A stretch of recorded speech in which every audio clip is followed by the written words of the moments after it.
1. Around 3 years ago, I received my very first car, a 2005 Chevy Malibu. Rather decent condition considering it had over 300,000 miles on it, and the only real issue with it was a crack on the windshield. That didn't last long.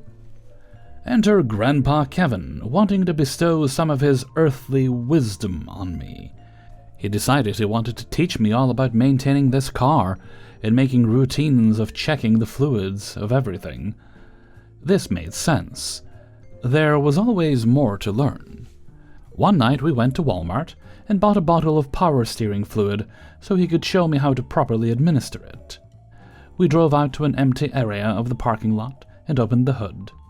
Grandpa Kevin looked for the power steering fluid reservoir for a while, and then declared he'd found it, pouring in as much as he could. Then we went home.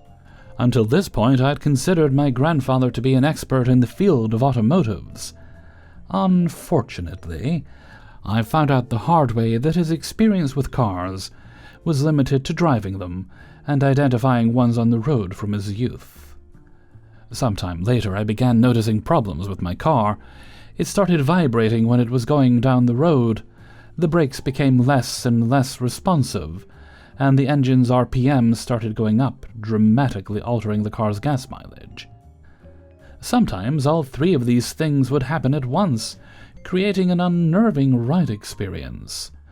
I'm not sure if Grandpa Kevin was the cause of all of these, but it's plausible.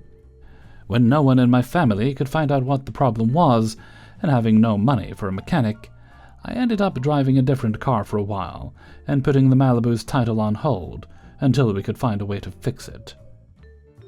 About a year after I got the car, my mom remarried. My new stepfather was the one who wound up deducing what had happened to the car. I don't think I'll ever forget those long hours spent pumping the brakes, while he lay beside the car working on the wheels. First, we replaced all the brake pads, but that did nothing. When we looked deeper, we eventually found out what Grandpa Kevin had done. My car didn't have a power steering fluid reservoir. That was all electronic. He had poured power steering fluid directly into the master cylinder. The power steering fluid and the brake fluid already in the system muddled together into a thick, oily gunk, clogging up the brake lines and necessitating the replacement of the entire system. It cost several $100s. The car runs perfectly now, but on some days it still rattles at speeds above 60 miles per hour. It could be a wheel is just out of balance, or it could be a remnant of Grandpa Kevin's cluelessness. 2. My mechanic's son is an Uber Kevin. Now I know mechanic's son sounds like an obscure connection, but our dads were super close buddies before mine died, and Kevin always looked up to me like a big brother. He is roughly 22 and I'm 29. Kevin's mother, father, and sister are all very intelligent people, and because the business did so well, Kevin even went to a nice private school. Unfortunately, you can't fix stupid, it would seem. Knowing that Kevin would not reach great heights in life, his dad pulled several strings after he barely graduated high school to get him a job at Costco, returning carts so he might one day have a pension. Kevin was fired for lack of attendance. He then worked several manual labor jobs, all of which he was fired from for general uselessness. Before I get ahead of myself, I know you probably want the Kevin highlight reel, so here's a few off the top of my head.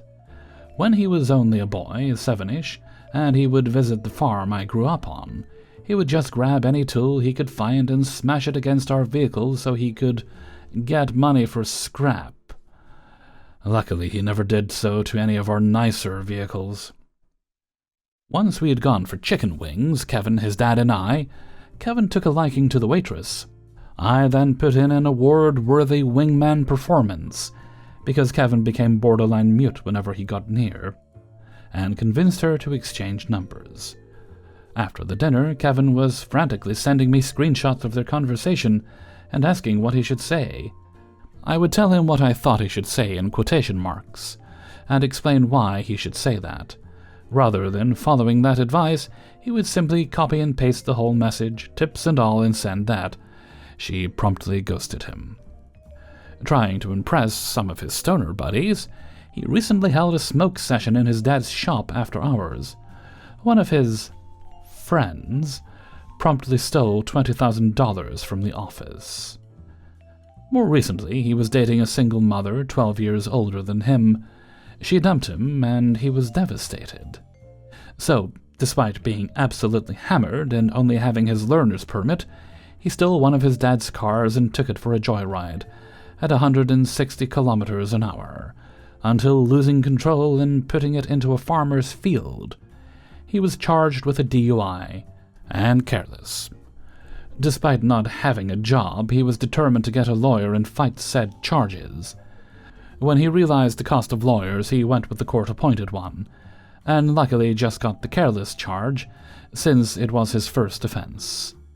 He then went to the DMV to get his license back, where he was told he'd have to finish paying the $800 fine for the careless charge to do so.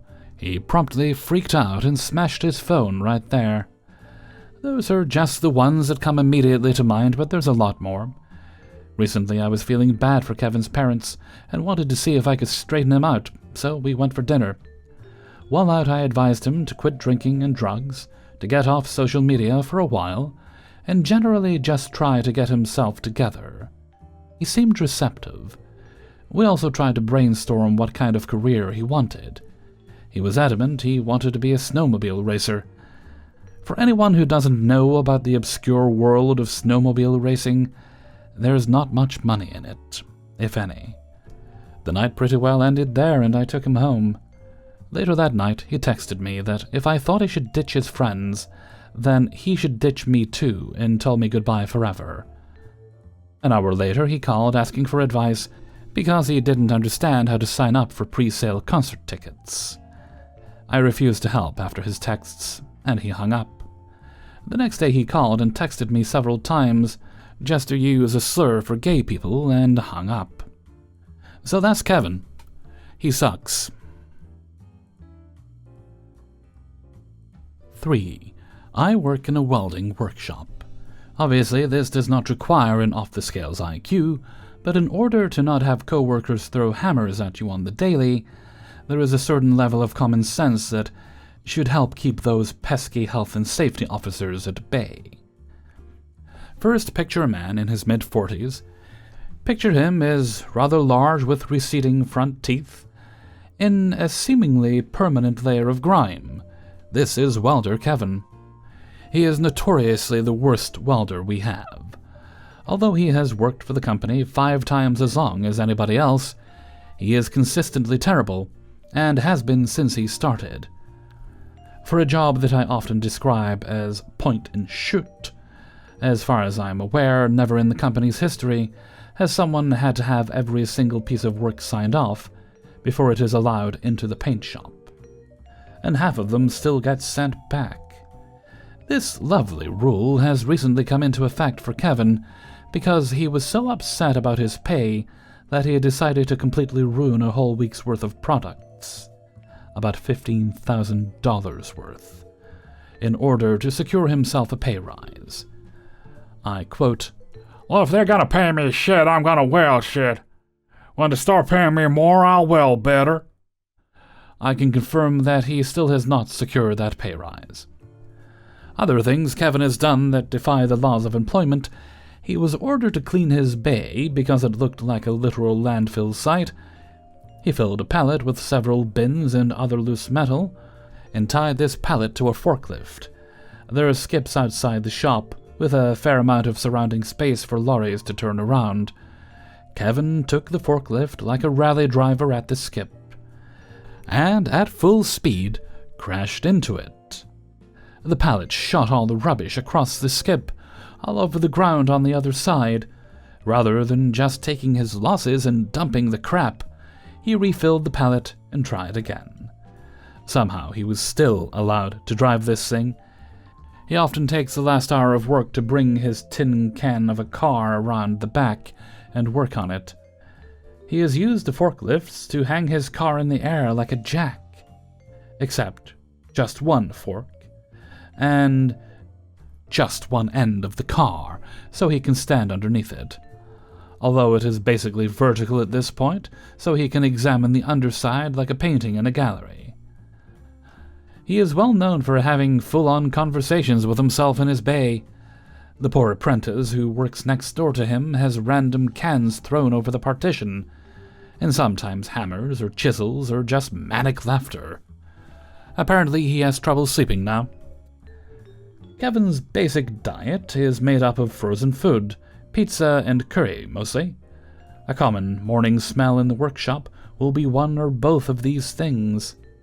What a legend, you may be thinking. What is wrong with that?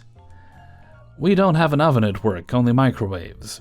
He will microwave a frozen pizza until it is slightly less frozen. I've been told that sometimes it is nice to have hot and cold pepperoni in the same bite. When it's dipped in a vindaloo, it all tastes the same. This ritual can occur up to 3 times in a day. It is also not unheard of to go into the men's for an innocent wee, and be met with the groans of some kind of behemoth having limbs hacked off. After having immediately left, held in the wee for half an hour, until you hear the laughter or violent beating of metal again. You will often return to the mess and see bootprints on both sides of the toilet seat, and the air clogged up with a foul smell. Nobody has a reasonable explanation.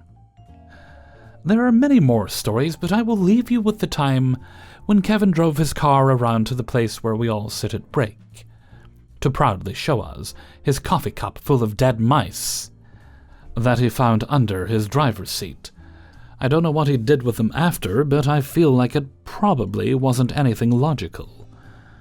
He is still in employment with us, and regardless of all the above and more, he probably will be for some time. Everyone seems to think he has a good heart and is some kind of illogical genius. I don't think the former is wholly untrue, but I am continually gobsmacked by the latter. I suppose this just means the rumors are true. Literally anyone, no matter who you are, can weld. 4. So to give some context, this is a story from 2018. Let's call this place Half Guy.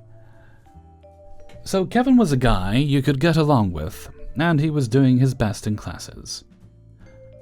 I had hung out with him a lot in my first 3 years in high school, and he shared only one class with me, but it was my favorite class. I spent a large amount of time playing games at the lunchroom table with him, along with getting him into Magic the Gathering, and I even gave him a full custom-made deck with a deck box. He enjoyed it as well, and he was a good friend. Now, on to what makes Kevin fulfill his namesake.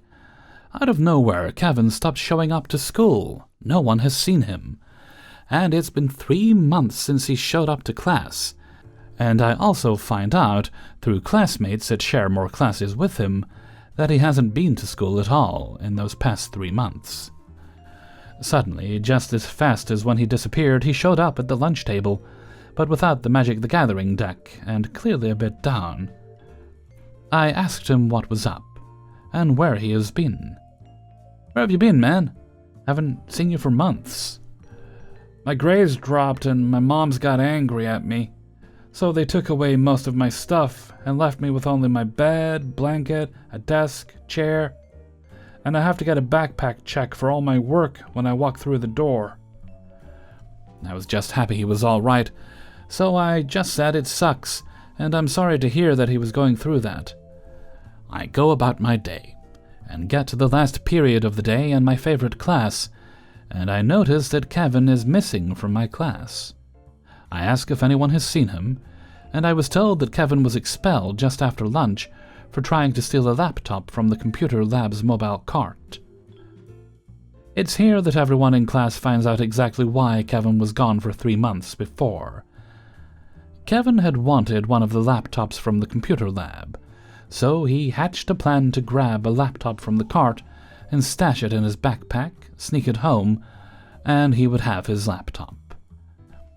His method of getting into the computer lab was that he paper-jammed the door and made it unable to lock. From this, he then got in easily and quietly before snatching a laptop. He got away scot-free and had his laptop. But in his haste to secure his new laptop, Kevin forgot to grab the charger. He showed up the next day after stealing the laptop and paper-jammed the door again and went to get his charger. This is when Kevin's plan fell apart. He grabbed the charger cord and started trying to rip it free of the metal cart on wheels, and in turn started banging the cart against the wall over and over, creating a loud banging noise into the library just next door. After freeing the cable, broken mind you, Kevin was met by the face of our campus police officer standing in the doorway. He had brought the stolen laptop with him, and this was enough for Kevin to get suspended for 3 months. It was after this, and his first day back, he was in for lunch with me after leaving. Kevin had gone straight to the computer lab again. Here is where no one knows the actual story, but everyone in class found out the next day. The class started going wild with theories and guesses. The most commonly accepted answer is that our favorite teacher was waiting in the computer lab, and Kevin kicked open the door to proudly stride into the room and claim dominion over the entire computer lab. And then be suddenly attacked by a sword from our teacher. A duel as they battle over the cart, with a conflict leading out into the hall, disarming one another, before being disarmed and arrested, before being put into the Michael duffel bag to replace the old skeleton. This was a joke about the weightlifting bag that weighed 90 pounds. What actually happened was probably the resource officer being on standby near the computer lab, but as 16 to 19-year-olds, we all couldn't resist making the dumb story in our heads be the reality we thought it was. And that was it. We never saw Kevin again.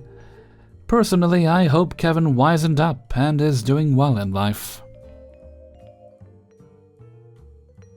5.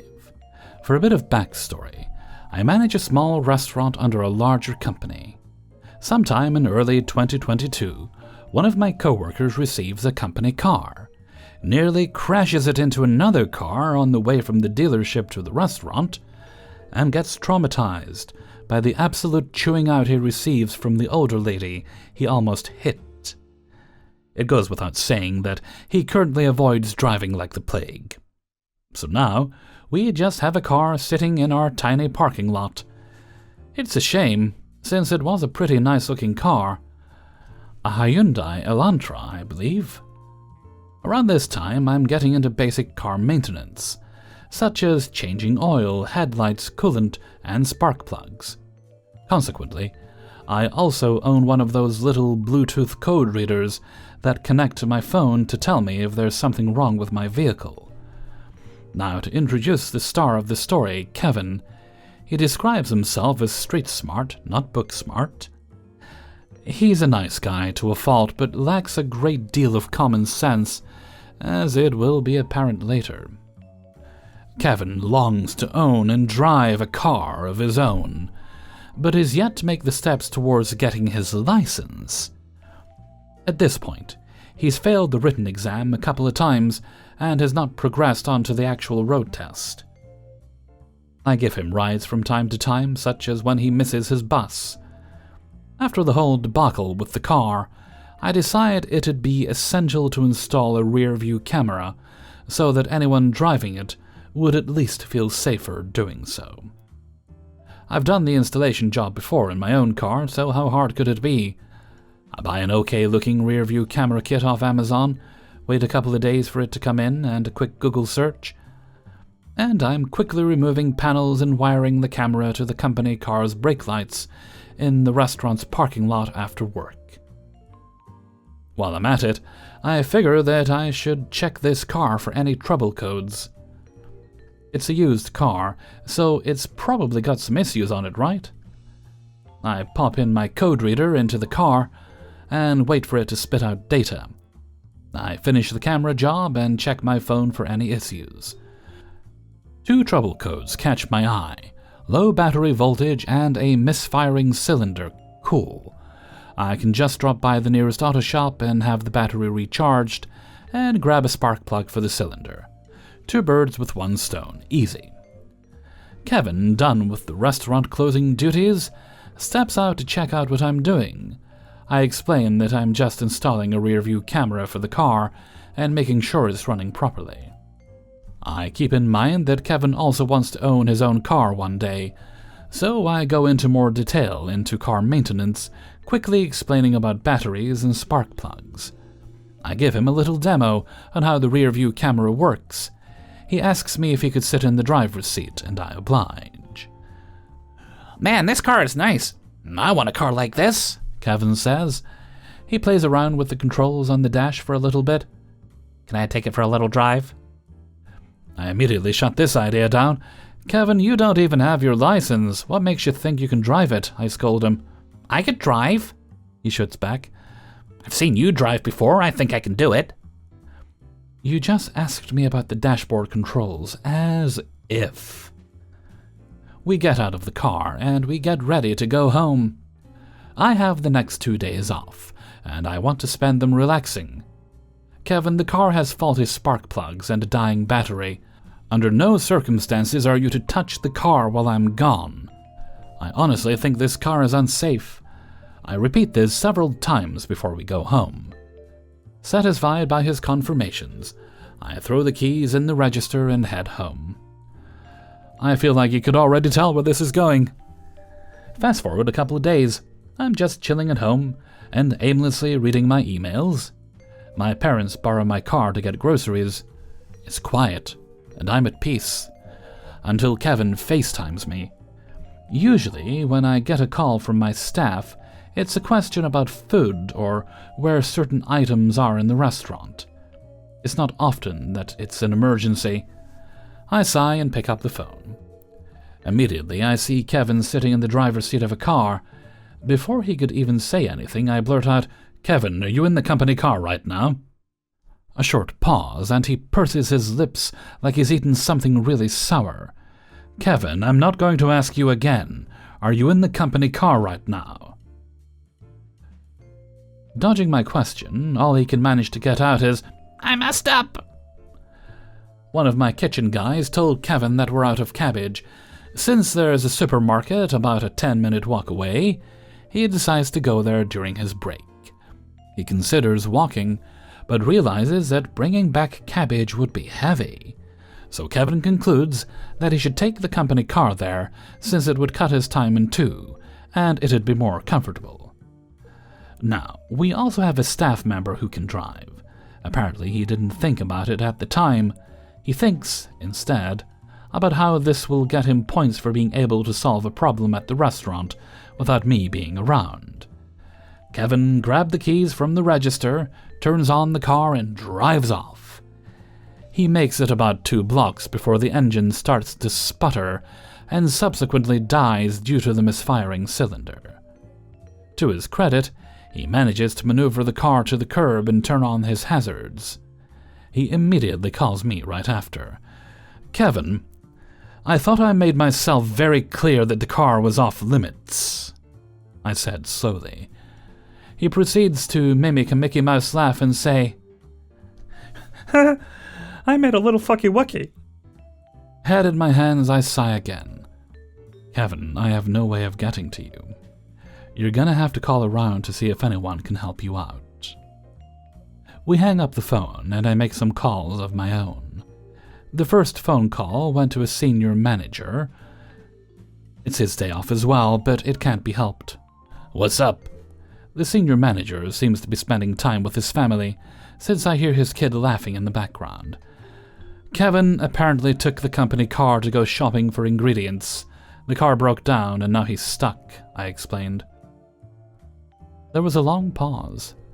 "What the fuck? Is he dumb? I thought he didn't even have his license." I already told him that he's not to touch the car under any circumstances. And on top of that, the car is in need of repairs, I continued. The store manager tells me to call the vice president, since he's working today and he's in the area. Honestly, I didn't want to have to escalate this issue that far, but I have no choice. I know that the VP has so much on his plate already, but I give him a call regardless. The call goes more or less the same as with the store manager, but the VP says that he's on his way. He's about an hour away, however. God damn it. In the meantime, I call my friends in the area, explain the situation, and ask them if they could do me a favor and save Kevin. I'm not really sure if it's actually the spark plug, but I think they'd at least be able to give him some extra support while the VP is on the way. Nobody's able to help out, so I give Kevin a follow-up call. Keep in mind it's been half an hour since he called. Hey, Kevin. Did you get into contact with anyone yet? No, not yet, he responds. Any reason why? Cue a long pause. Fed up, I strongly recommend he call the VP to tell him what he did. We hang up again, and I go straight to bed and nap. Just completely drained from the entire interaction. I'll follow up later. I wake up from my nap and call the VP to find out what ended up happening. The VP caught up with Kevin and started up the car with no issues. The VP makes Kevin sit in the passenger seat, and they drive back to the restaurant in awkward silence. He has no words for Kevin, and instead tasks the store manager and I with scolding him about it. Fair enough. The next time the store manager, Kevin, and I are all working together in a week's time, store manager and I agree to mess with him a little bit. I tell Kevin that the store manager wants to have a meeting about what happened. I hype this up throughout the week, dropping hints such as, "Ooh, Kevin, you're gonna get it." A week passes by in the blink of an eye, but it probably feels like a drawn-out hell for Kevin.